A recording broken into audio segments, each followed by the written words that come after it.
참 중요한 얘기라서 가장 첫 번째로 한번 해봐야겠습니다. 윤 전 대통령이 수감된 서울구치소, 먼저 독방 구조부터 보여드려야 될 텐데요. 한번 보여주시죠. 지금 보시는 것처럼 에어컨은 없습니다. 작은 선풍기만 있는 3평 남짓한 공간이고요. 경호처의 경호도 중단됩니다. 위원님께 가장 먼저 여쭤볼게요. 구속영장 발부됐습니다. 어떻게 보세요? 저는 발부가 안 될 거라고 생각했는데 발부가 됐어요. 그러나 재판부가 여러 기록을 많이 살펴봤겠죠. 저는 기록을 못 보고 재판부의 그 명장 전담판사는 기록을 봤을 테니까 그만큼 증거 인멸의 우려가 있다고 해서 구속이 됐는데, 제가 봤을 때는 영장 전담판사가 영장 발부를 한 것은 관련자들의 진술이 왔다 갔다 하니까, 왔다 갔다 하는 이유가 결국엔 윤 전 대통령 측의 회유 또는 조금 더 심하게 말하면 압박이 좀 있었지 않았나. 네. 왜냐하면 관련자들, 특히 경호처 차장이라든가 전 대통령실 부속실장 이런 분들이 윤 대통령의 하급자였으니 이런 사람들에게 계속해서 회유 또는 압박을 통해서 진술의 변화를 자꾸 읽어내면서 자꾸 진술이 오염됐을 가능성이 높다, 이렇게 영장 전담판사가 봤을 가능성이 높아서 그런 진술이 흔들리는 것은 결국엔 윤 전 대통령의 입김이 작용한 것이 아니었나. 그래서 윤 전 대통령을 계속 놔둬서는 이게 정상적인 재판을 하는 데 있어서 굉장히 공정성에 네. 문제가 생길 수 있다, 이렇게 봐서 일단 구속해서 그런 증거인멸의 우려를 없애야 되겠다고 생각을 한 것 같은데, 물론 영장전담판사가 기록을 꼼꼼히 봤으니까 그렇게 했을 거라고 보는데, 그러나 제가 봤을 때는 이 두 번이나 구속 지속 한번 됐었고 네. 그리고 체포영장도 기각이 됐는데 굳이 또 이게 강제 수사를 했을 필요가 있나. 물론 증거인멸의 우려가 있다고 하지만 증거가 굉장히 상당 부분 수집이 돼 있고, 그리고 여러 관련자들의 진술을 통해서 굉장히 앞으로 추가로 확보할 증거가 과연 얼마나 있겠느냐, 이런 생각했을 때 굳이 이렇게 증거인멸의 우려까지 있다고 판단해야 되느냐, 그런 아쉬움은 남습니다만은 어쨌거나 이런 결과에 대해서는 존중되어야 된다고 생각합니다. 지금 내란 특검 타임라인을 저희가 정리한 게 있는데 먼저 그거 한 번만 보여주시죠. 계속 띄워놓고 얘기를 나누겠습니다. 자, 지금 보시는 것처럼 내란 특검 타임라인을 저희가 1번부터 이제 6번까지 이제 날짜별로 이제 지금 정리를 해 놓은 겁니다. 대변인, 제가 어제 일탄 뉴스에서도 언급했습니다. 이제 여권은 증거 인멸과 도주 우려로 영장 발부를 해야 한다. 야권은 도주 말이 안 된다. 이제 증거는 내란죄 재판을 하면서 다 가져갔잖아, 이렇게 주장하고 있는데, 어제 출연하신 민주당 패널분께서는 도주는 물론 안 할 것 같긴 한데 지금 증거 조작은 좀 우려돼서 영장이 발부될 것 같다, 이렇게 말씀하셨는데 결국 법원도 증거인멸 우려를 들면서 영장 발부가 됐습니다. 지금 저렇게 타임라인 보시는 것처럼 사건 주변 인물들의 진술 변화가 결정적이었기 때문에 결국엔 영장 발부가 되셨다고 보시는 거예요? 아니면 말 그대로 정치 보복일까요? 어떻게 보세요? 정치 보복이라고 봅니다. 그러니까 지금 저는 이게 일관되게 구속될 것이라고 했는데요. 구속될 것이고 1심이나 2심에서 중형이 떨어질 것이다. 이미 사법적 판단의 시간은 지났다라고 봐야지 맞을 것이고요. 지금 12월 3일 개헌부터 제가 계속 말씀드렸던 것은 이재명이 대통령이 된다면 진짜로 그야말로 행정부와 입법부, 사법부를 장악하게 될 것이고, 그리고 그렇게 된다라고 하면 이건 법리가 아니라 사람의 권력에 따른 판단이 이루어질 것이라고 계속 말씀을 드렸었습니다. 예를 들어서 지금 이 영장 담당 판사였던 남세진 같은 경우에는요, 대진연에 대해서는 증거인멸이나 도주 우려가 없다라고 해서 지금 구속하지 않았던 사례들이 있거든요. 자, 윤석열 대통령 증거인멸의 우려가 있습니까? 그럼 그때까지 12월 3일부터 무슨 조사했습니까? 네. 그럼 민주당이나 지금 여기 검찰, 사법부, 공수처 무슨 수사한 거예요? 그 대통령 체포까지 했잖아요. 네, 대통령 체포까지 하면서 그렇게 요란 법석을 떨어놓고 그러면 증거도 확보 못하고 지금 대통령 탄핵시켰다는 소리입니까? 네, 이거 자체가 말이 안 되는 것이다. 대진연조차도 도주의 우려가 없는데 대통령이, 일국의 대통령 윤석열 전 대통령이 무슨 방법으로 도주를 합니까? 대한민국 가면 얼굴 모르는 사람 5천만 국민 중에 한 명이라도 있습니까? 여기 배 타고 나갑니까? 비행기 타고 나갑니까? 이런 말도 안 되는 짓들을 해선 안 되는 것이다. 이게 법 위에 사람이 서게 되면 이건 법치국가가 기틀이 무너지는 것이다. 이건 법에 의한 지배가 아니라 법의 지배가 되는 것이다. 법이 네. 더 이상은 대한민국 자유민주주의를 보호하기 위한 수단이 아니라 권력을 정당화하기 위한 수단이 되는 것이다라는 말씀을 좀 네. 드리고 싶습니다. 그리고 지금 이번에 이 그 구속영장 같은 경우는요, 영장에 보면은 이게 외환이나 내란에 대한 부분들이 표기가 돼 있지가 않아요. 끼케야 직권남용과 특수공무방해에 대한 부분뿐이 없습니다. 자, 그러고 나서 지금 구속시켜 놓고 나서야 이제 외환 수사를 하겠다라고 하고 외환 유치죄를 적용하기로 하겠다라고 하고, 지금 이게 정치보복이 아니면 뭐가 정치보복입니까? 이게 정치수사가 아니면 뭐가 정치수사입니까? 그래서 지금 이제 이게 또 확대되는 분위기죠. 이제 이거 지금 윤상현 의원이라든지 지금 여러 이제 의원들에게까지 확대될 분위기인데요.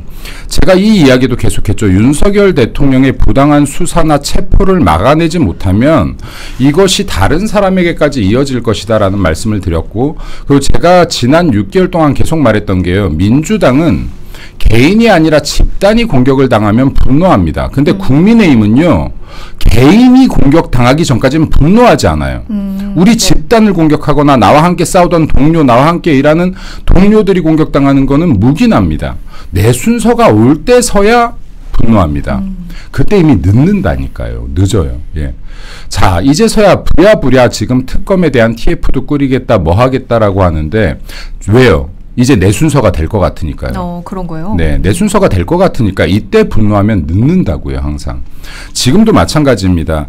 여기 윤석열 대통령에 대해서 만약에 지금도 증거인멸의 우려가 걱정이 된다라고 하면 이거 검찰의 무능을 탓해야죠. 네, 공수처의 무능을 탓해야죠. 수사기관 무능을 탓해야죠. 이때까지 그럼 당시에 현직 대통령을 왜 가둬뒀습니까? 뭐 했습니까? 이때까지. 그 요란 법석을 떨고 그 경찰 병력들이 용산 관저까지 쳐들어가서 대통령 끌어내면서 뭐 했습니까? 그럼 이때까지. 이런 부분들에 대해서 같이 분노해라. 내일처럼 분노해라. 싸워라라는 말씀을 좀 드리고 싶습니다. 싸웠어야 되고 싸웠어야 된다. 지금조차도 이렇게 민기적거려서는 국민의힘 미래가 없다. 국민의힘 미래가 없는 거는 중요하지 않은데요. 이렇게 되면 국민들을 지켜줄 미래가 없고 대한민국 지킬 미래가 없다라는 말씀 드리겠습니다. 알겠습니다. 네. 지금 영장 발부 관련해서 아마 가장 착잡한 인물은 이제 윤 전 대통령 본인일 것 같은데요. 어제 영장 심사 끝난 후에 결과 기다리기 위해서 이제 서울 구치소로 향했습니다. 메시지 과연 남겼을지 한번 보시죠.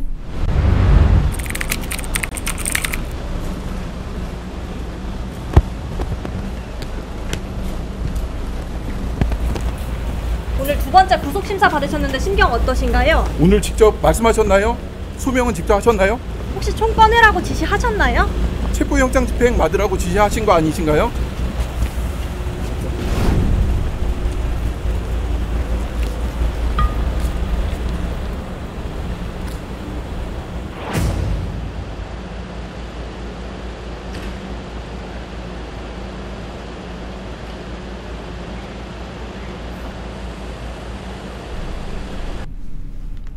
네, 보시는 것처럼 이제 아무 말도 하지 않고 침묵 속에 퇴장했습니다. 윤 전 대통령. 다만 어제 구속영장 심사에서 최후 변론을 직접 했습니다. 사람들이 이제 나와 연락을 많이 끊는다. 변호사도 구하기 어렵다. 이러면서 재판부에 호소를 했고요. 정치적인 수사를 하는 건 이해하지만 그래도 이거는 너무 심하지 않느냐. 이런 취지로 언급했습니다. 우선 이제 저 영상을 보고 윤 전 대통령 어떤 심경이었을지 좀 추측하신다면요, 위원님? 할 말이 별로 없을 정도로 참 안타깝습니다. 대통령 지내신 분이 저렇게 된다는 것이 참, 저도 국민의 한 사람으로서 그리고 언론인의 한 사람으로서 참 보기에 민망한 장면인데, 그러나 지금 진상을 밝히는 것이 중요한데 네. 지금 특검의 수사는 과도한 인권 침해형 수사로 흐를 가능성이 있다. 좀 이 수사 과도하다. 네. 기간이 너무 길고, 그리고 이 혐의가 이미 재판을 받고 있는 사안에 대해서 또다시 수사를 추가로 해서 또 기소를 하겠다는 것인데, 이건 좀 어떻게 보면 우리 사법적 에너지를 너무나 과하게 낭비하고 있는 그런 우려가 있다. 지금 재판부가 이미 그 사법적 심판대에 올려 있는 사안을 굳이 또 추가로 이렇게까지 막대한 인력을 들이고 그리고 엄청난 기간을 들여서 그리고 막대한 비용을 또 세금을 써가면서 하는 것은 좀 과다한 수사이고, 그리고 정치적 수사일 가능성이 높아서 결국 이 수사의 끝이 윤석열 대통령이라는 개인을 넘어서 네. 결국에는 국민의힘이라는 제1야당을 향해서도 갈 것인데 이 적폐청산이 과연 국민에게 도움이 되는 것인지, 결국 야당을 향한 정치적인 공격이다. 보복이다. 결국 보복이 결국 이렇게 간다면 그냥 뭐 이재명 더불어민주당 정부 혼자서 이 전국을 꾸려가면서 상대에 대해서 가혹하게 해서 그냥 혼자 뭐 가겠다는 이러한 취지로밖에 볼 수 없는데, 이렇게 가는 것이 과연 국익에 도움이 되고 국민 복리에 과연 도움이 될 수 있을 것인지 저는 매우 의심스럽고, 이러한 과도한 수사는 결국에는 국익에 도움이 되지 않고 결국에는 더불어민주당이라는 정파적 이익에 복무할 뿐이다. 이게 과다한 수사라고 이 윤 전 대통령이 호소는 국민들에게 먹히지 않겠지만, 그러나 제가 봤을 때 이것은 굉장히 과다한 수사고 결국 이 결과는 별로 좋지 않을 것이다. 저는 이게 매우 안타깝습니다. 그러니까 결과가 결국에는 이제 전체적인 나라로 한 나라로 봤었을 때 모두에게 좋지 않을 것이다, 이렇게 좀 이해할 수 있을 것 같은데, 지금 내란 특검뿐만이 아니라 지금 나머지 2개 특검, 그러니까 김건희 여사를 향한 특검도 굉장히 속도를 좀 내고 있잖아요. 그러니까 이게 어떻게 보면은 정말 김건희 여사나 지금 해병 특검 단순히 이거를 일반화해서 볼 게 아니라 결국에는 말씀하신 것처럼 윤석열 전 대통령을 향해서, 나아가서는 국민의힘을 향해서 거대 이제 정당 하나를 이제 없애려는 목적으로 볼 수 있다, 이렇게 좀 해석을 할 수가 있겠네요. 그러면 지금 예를 들어서 지금 이런 과도한 수사나 지금 이 정적 제거, 적폐청산이라고 보기도 힘들고요. 정적 제거 그리고 보수 청산이라고 봐야 될 것 같습니다. 그러니까 지금 민주당이 지금 본인들의 정적이고 그리고 본인들과 대체할 수 있는 보수 정당 자체를 괴멸시키겠다라는 의도로 봐야지 맞다. 그래요. 이건 지금 결코 윤석열이나 김건희 여사에서 끝날 것이 아니다. 이건 지금 기타 정치인들로 분명히 확산이 될 하나 것이고. 예신 거군요. 그럼 네, 저는 이건 스타트라고 생각합니다. 그리고 지금 이재명 정부가 당장 직면한 문제가 있어요. 관세 같은 부분이나 네. 지금. 그럼 본인들도 막상 지금 가장 뜨거운 감자가 있기 때문에 이 정적 제거를 약간 미뤄뒀다라고 봐야지 맞습니다. 제가 지난주에도 나와서 말씀드렸지만은 아마도 취임 100일 이후가 된다라고 하면은 네. 이 강도는 더 세질 것이다라고 제가 한번 말씀드린 적이 있는데요. 네. 이게 지금 취임 100일 이후가 넘어간다라고 하면 이건 본격적으로 제가 봤었을 때는 굉장한 탄압에 들어올 것이다라고 저는 생각됩니다. 그리고 예를 들어서요, 자유민주주의 국가가 유지되는, 이 제도가 유지되는 선상에서는 국민 여론이 무서운 하나의 경고장이 될 수가 있어요. 근데 진짜로 독재 체제에 가깝게 이루어지면요, 국민들의 목소리 무서운 것이 아닌 겁니다. 국민이 무섭지 않은 거예요. 국민이 어떤 목소리를 내든 무섭지 않은 겁니다. 자, 이제요, 이게 예를 들어서 과도한 수사다, 그리고 정치 보복이다, 윤석열, 김건희 여사 탄압하고 국민의힘 정치인들 탄압이 들어간다라고 했을 때, 이 지금 사법이나 행정부, 입법부가 장악당하기 시작하면 그때는 목소리를 내도 늦다라는 겁니다. 제가 그래서 이런 얘기도 하는 건데요. 국민의힘 지금 혁신 외칠 때가 아니다. 싸울 때다. 싸우면서 이 싸우는 과정에서 혁신을 외쳐야 되는 것이지, 외란 터져서 지금 외국에서 지금 총칼 들고 차고 들어오는데 여기서 혁신 회의하고 있으면 됩니까? 싸워야죠. 네. 싸울 때 싸우지 못하는 사람들은 네. 이게 지금 지킬 수 있는 것이 하나도 없다라는 말씀을 드리고 싶고요. 그리고 이게 제가 뭐 존경하는 정치인이기도 합니다만은 윈스턴 처칠이 이런 말을 했어요. 나약함의 대가는 억압의 사슬이다라고 얘기를 했습니다. 나약하면 결국은 억압당한다는 거예요. 지금 국민의힘이 언제까지 이렇게 나약한 모습을 보일 겁니까? 여당일 때도 약해, 야당일 때도 약해. 대체 언제 싸워야 될 때 싸우지 않는 사람들이 어떻게 정치인입니까? 지금 결코 딴짓을 할 때가 아니라 맞서 싸워야 할 때란 말씀을 드립니다. 내 순번 기다리지 마라. 예, 다른 사람이 지금 목에 칼이 들어왔었을 때 분노하지 않는다면 결국에는 내 순번까지 들어올 것이다. 네, 국민의힘 의원들이 하루빨리 지금 앞장서서 더 강한 강도로 비판하고 더 강한 강도로 싸우시길 바란다는 말씀 다시 한번 드리겠습니다. 알겠습니다. 네. 오늘 저희 썸네일 보시고 들어온 분 많으신데요. 썸네일 한 번만 띄워주시면 저희가 앞서 계속해서 이제 얘기 나눴던 부분입니다. 윤 전 대통령 이제 구속과 관련해서 관련해서 적폐청산 시즌2 열렸다. 이젠 국민의힘 노린다 이건데 지금 이제 대변인님 말씀대로 이제 국민의힘 의원들이 정말 힘 내줘야 된다. 싸워야 한다. 항상 이 말씀을 이제 매주 하십니다. 그런데 이제 민주당이 조금 계속해서 강압적으로 밀어붙이는 게 없지 않아 있죠. 지금 보시면 박찬대 의원이 일단 내란 특별법 발의했고요. 그리고 지금 계속해서 설명드리면 야당 의원들 불체포 특권 포기 서명도 한 상태여서 체포 동의안 넘어올 경우 굉장히 난감해질 전망입니다. 이것도 한번 여쭤보겠습니다. 위원님 어떻게 생각하세요? 총체적으로. 일단 그 김건희 특검이 그 명태균 의혹에 대해서 그 수사의 칼날을 좀 벼르고 계속 많이 치고 들어올 겁니다. 그렇게 되면 지금 윤상현 의원이나 몇몇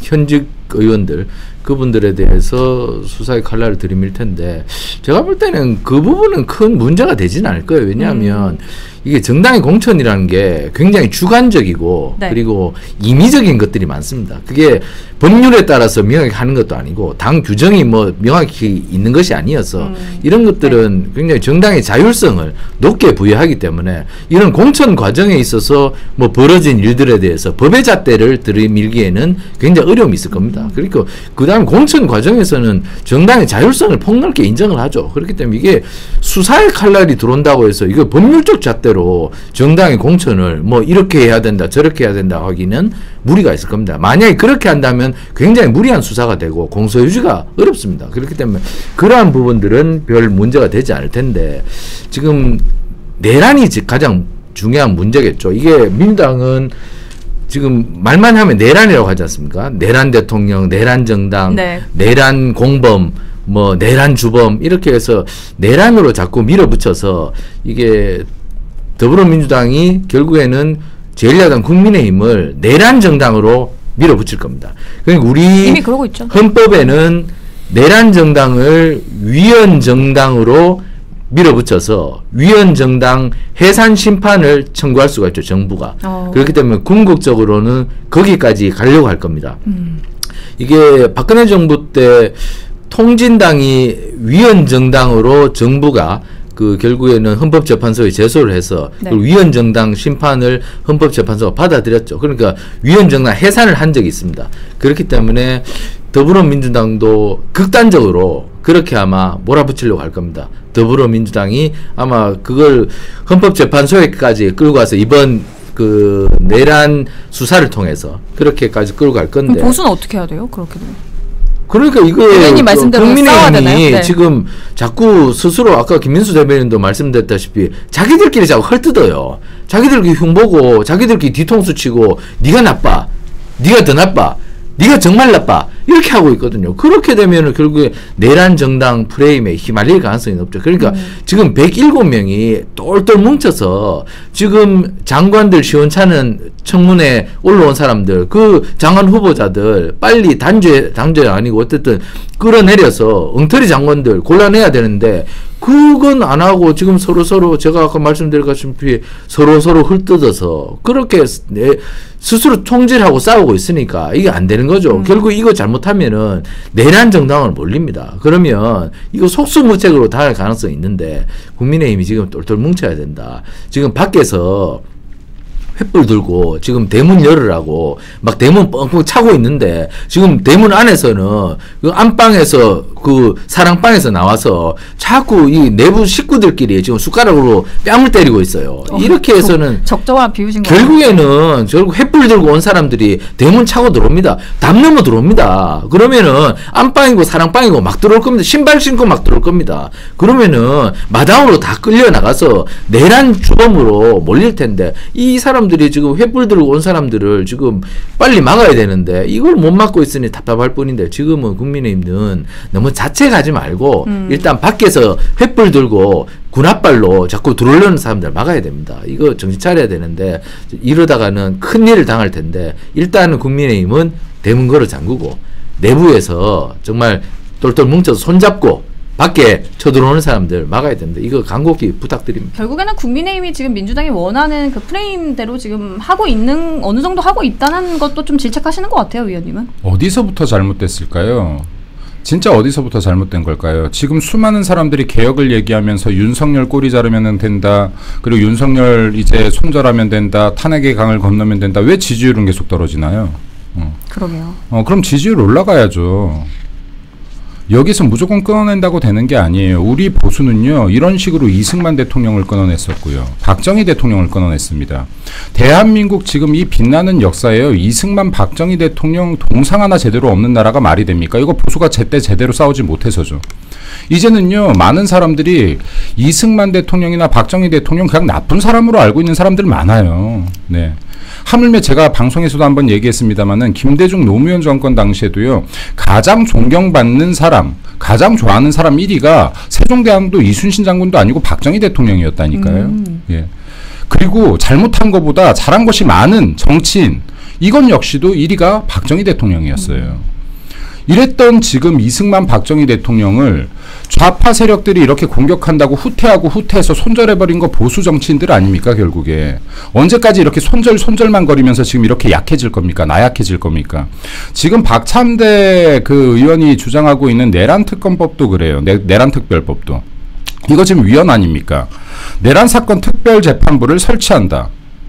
특별재판부는요, 헌법에 보장되어야 군사법원처럼 설치가 가능한 거예요. 네. 헌법에 기준도 없이, 헌법에 명시도 없이 특별부가 설치가 됩니까? 이거 그건 위헌하겠다는 거잖아요. 네. 내란 사건은 사면 복권 못한다. 사면 복권은 대통령 권한으로 헌법에 보장되어 있는 거 아닙니까? 법률이 헌법 위에 있나요? 이것도 지금 위헌이잖아요. 위헌적 발언이 1개 나오든 10개 나오든 찍소리도 못하고 앉아있으면 됩니까? 물론 민주당은 이제 앞으로 위헌이든 위법이든 본인들의 말이 곧 법인 세상을 만들려고 할 겁니다. 그 세상 만들어지기 전에 싸워야죠. 제가 계속 싸워야 된다고 하는데 국민의힘에 지금 이 순간에요, 선비질할 사람 한 명도 필요 없습니다. 무사가 필요합니다. 싸울 사람 필요합니다. 내 목 걸고 싸울 사람이 필요한 거지, 탁상머리에 앉아서 이러자 저러자 내 편 네 편 가르고 앉아있을 선비질이 필요가 없다고요. 지금 아까 제가 외란에 비교했지만 외국의 적들이 쳐들어오고 밖에서 적들이 쳐들어오는데 여기 책상머리에 앉아서 혁신안이나 만들고 있을 겁니까? 내 가족들 내 목에 칼 다 베어지고 나면 그때서야 싸우겠다고 칼 쥐어들 거예요? 싸울 때인지 혁신할 때인지 회의할 때인지 토의할 때인지 논의할 때인지 최소한 이 구분은 해야 될 거 아닙니까? 이게 지금은 정치인들 목에 칼날이 겨눠지는 거지만 머지않아서 이런 것들이 완성이 되면 이 숨통 조임 당하는 것이 정치인에서 벗어나서 온 국민이 된다는 거 진짜로 잊지 않으면 좋겠습니다.